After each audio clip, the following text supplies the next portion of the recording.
What's up everybody, welcome back to my YouTube channel. Thank you for tuning in. And in today's video, we're going to be talking about a $10,000 wholesale deal I did here in Arizona. Make sure you stick around to the end of the video because this deal had so many issues to push past in order to get it closed and in order to get paid.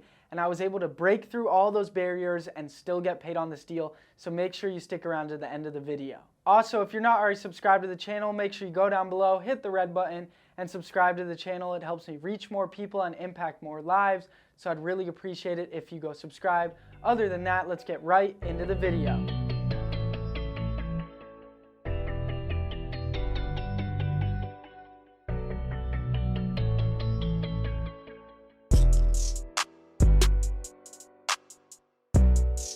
Alright, so let's break it down. This $10,000 deal I did in Arizona. Now, you guys told me you want me to bring you the deals that had a ton of road bumps and a ton of challenges and just, the not easy deals, right? The not pretty deals. You wanted me to bring those to your attention and break those deals down for you, and that is what I'm doing today. This was one of the hardest deals to get closed. It was literally one of the hardest deals in the past year to get paid on, and I will tell you why. First off, let's break down how we got the lead and how we got the deal. So this lead came from cold calling marketing. It came from calling an absentee owner high equity list out here in Arizona. The seller had owned this rental property for over 12 years and he wanted to get rid of it. He was tired of renting, and for his tax purposes, it made sense to sell this property this year. So we started talking to the seller and we were figuring out the condition of the property, and we found out that the property was in terrible shape. It needed a lot of work. Also, it was on Broadway, which is a very busy street. It was right on Broadway, and I went to this property so many times, and when I'd be pulling in the driveway and pulling out of the driveway, I literally felt like I was going to die and get hit by a car. It is that bad of a location. The seller wanted a fairly reasonable price. He wanted around $140,000 for the property, which we knew wasn't too far off. We knew the ARV of this property, the after repair value, was around $190,000, and we knew we needed to lock it up somewhere between $100,000 to $120,000 max. So we started negotiating with the seller, but he wouldn't budge. He said, if I'm not going to get my $140,000 for this property, then I'm not going to sell it. I don't want to kick the tenants out. I don't want to make them move. The tenants can't really afford to go rent something else. I'm giving them really cheap rent and they've lived here for almost 10 years. I don't want to get rid of them. So if I can't get my price, I'm just going to keep the property and keep the tenants. So, he wouldn't budge. He would not budge at all. So guess how long it took to get this deal? Guess how much follow-up it took to get this deal? The money is in the follow-up. This deal took almost 7 months to get under contract. It took us almost 7 months to get him to agree on a price. Crazy, right? And that's why follow-up is so important. Don't give up on the leads. If you just keep following up with the leads over and over again, over time, eventually you will get the deal. And that's exactly what we did. After following up for almost 7 months, we got him to agree to take $110,000 for the property, and we got him to sign the contract. Once we had him sign the contract, I went out to the property to get pictures of it.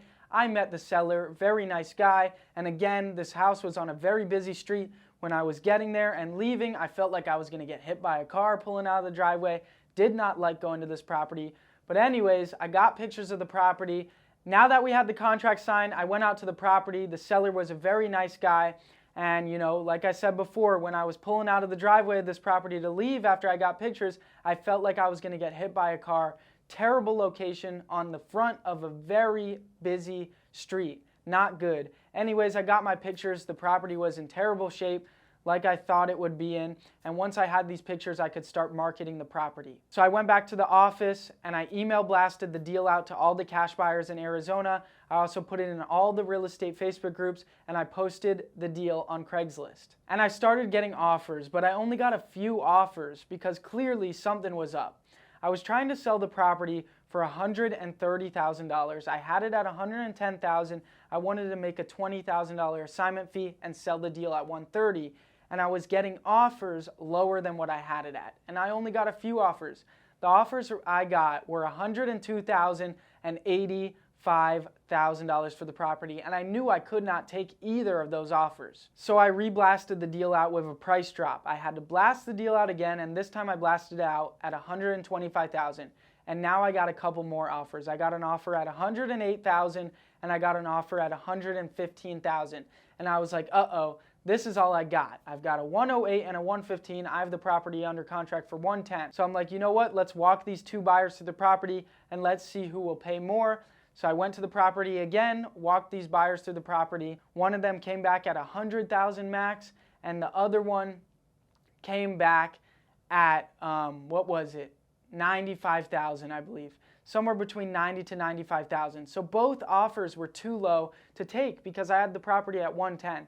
So this is when I decided to go and try to do a price drop with the seller, right? I have an offer 100 and I have an offer around 95,000. And if I could price drop the seller to 95,000 or 90,000, I knew I could sell it for 100 and make like 10,000. So I went for the price drop. But guess what? Seller is good at negotiating. He wouldn't budge. He wouldn't go any lower than 105,000. So I got a $5,000 price drop. That's it. Now, once I had this price drop, I went back to the guy that was at 100,000. I said, could you do 110,000? You know, I have the property at 105. All I want to do is make $5,000. Can you do 110,000? Guess what the buyer said? The buyer said, no, 100,000 is my max. It is my max. So what did I do? I tried to go back to the seller again and I tried to price drop the seller to 95,000, but he wouldn't budge. And he said, you know, if you can't do the deal at this price, I'm just going to keep it. He went back to I'm just going to keep it, right? He went back to how he was acting in the very beginning. If I can't get my price, I'm just going to keep the property and keep the tenants. I'm like, oh no, he's not going to budge. So what did I have to do?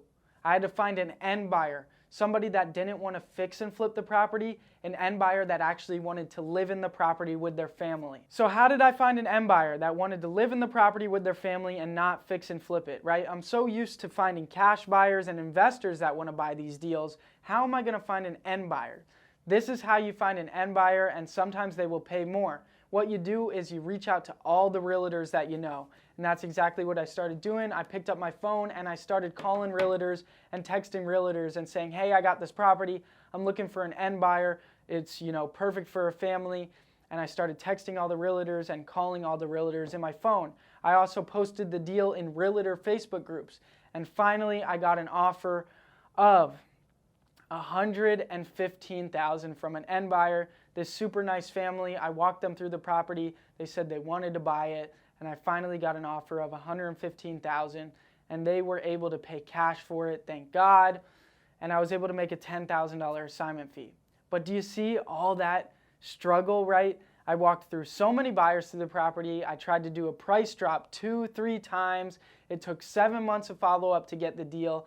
They're not always so easy. In real estate, anything can happen. But ultimately, in real estate, you have to do everything you possibly can to get that deal to the finish line and get paid. And that is exactly what we were able to do. So here we go, another $10,000 deal. But other than that, I know you guys were asking me to bring you some of the tough deals, not the easy ones that go from open to close, super simple. You wanted me to bring you some of the challenges, and that is what I did today. So I hope you liked this video. If you did, make sure you go down below, hit the like button. Also, if you're not already subscribed to the channel, go down below, hit the red button and subscribe. It helps me reach more people and impact more lives, so I'd really appreciate it if you go subscribe. But other than that, I'll see you guys next time. Peace.